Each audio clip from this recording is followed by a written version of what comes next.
introducing kids to gardening, what age kind of do you recommend to get them involved? And when you get them involved, what kind of tasks can they help out with to begin?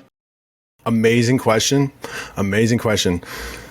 Soon as their diaper can put their butt in the soil, they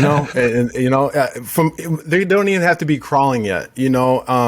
Simple things like plastic shovels, plastic rakes. You got to use your senses and what's going to keep the child safe. You can't go wander off and leave them there. But just letting them interact, touch the soil, throw it in the air, get it on them.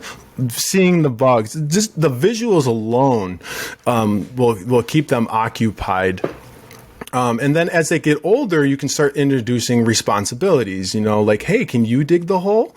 And then they dig in and it's like, it's not deep enough. Like, and you pull out the plant, look what we got to put it in. And they look like, oh yeah, okay. And then they'll dig a little bit more.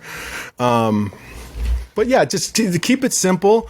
For my family, I was very fortunate. All my babies, we made all our own baby food. So blending it and then freezing it in ice cube trays, it's a like when your babies start eating solids, it's a perfect one serving.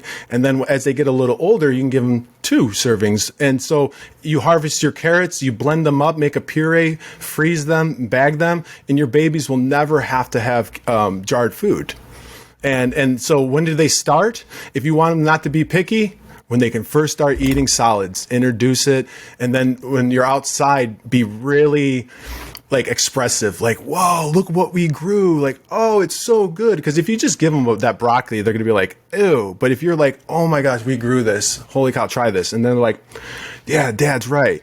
So keeping yourself positively interactive is what you can do. This clip is brought to you by AC Infinity. Use discount code MrGrow at 15 to save on any of their products.